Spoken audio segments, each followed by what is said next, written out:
North Korea is the only country in the world today where it's illegal for any citizen living there to leave without receiving prior permission from the state. Doing so is legally considered to be treason by the North Korean government, and if you attempt to do so and are caught, you may be punished with a lengthy prison sentence in a hard labor camp or even sentenced to execution. Even moving about within North Korea's territory is difficult and strictly regulated by the state, as you need official documentation and permits just to legally move from one internal province of the country to another. North Korea is almost universally regarded by just about every organization in the world to have the worst human rights record on the planet, with no contemporary parallel. All men in the country are forced into serving a minimum of 10 years in the North Korean army. Free speech is non-existent, and the only media providers are all owned by the state. As recently as 2017, Amnesty International estimated there were around 200,000 political prisoners being held in camps all across the country, who are often subjected to slave labor, torture, and summary executions. Not to even mention all of the other prisoners in the country for non-political related crimes. One can be sentenced to a life in prison in North Korea for merely being related to someone who actually committed a crime, such as an infamous case that only recently came to light by way of the US State Department of a 2-year-old child who was sentenced to life in prison back in 2009 after his parents were caught by the authorities with a Bible in their possession, a piece of foreign contraband that had been illegally smuggled into the country.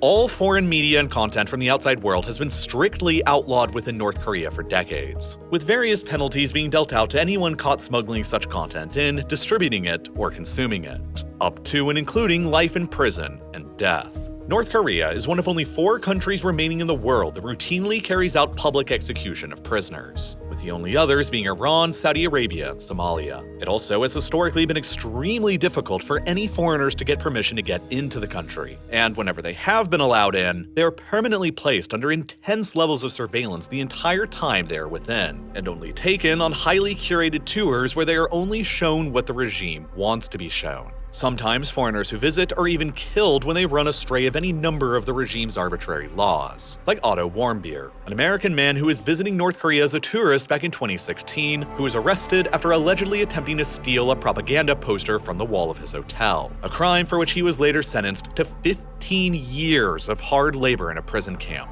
He was returned to the United States a little over a year later in a vegetative state with little explanation, and died only days later. As a result of all of this, North Korea has long been regarded as the most isolated and secretive country that exists in the contemporary world, and the most difficult country to get anything or anyone into or out from. Escaping out of the country or smuggling illicit material into the country has always been difficult for a wide variety of reasons, but it all starts with North Korea's rather unique geography. For many decades, the Kim dynasty in the country have worked tirelessly to essentially transform North Korea into a de facto island, completely separated and removed from the rest of the outside world. To their east and their west, this was already granted by geography in the form of the Sea of Japan and the Yellow Sea. Escaping out of the country across either of these seas is incredibly challenging, because boats are very hard to come by within the country, and the North Korean Navy maintains routine patrols all along the coasts, especially near to North Korea's southernmost territories next door to South Korea.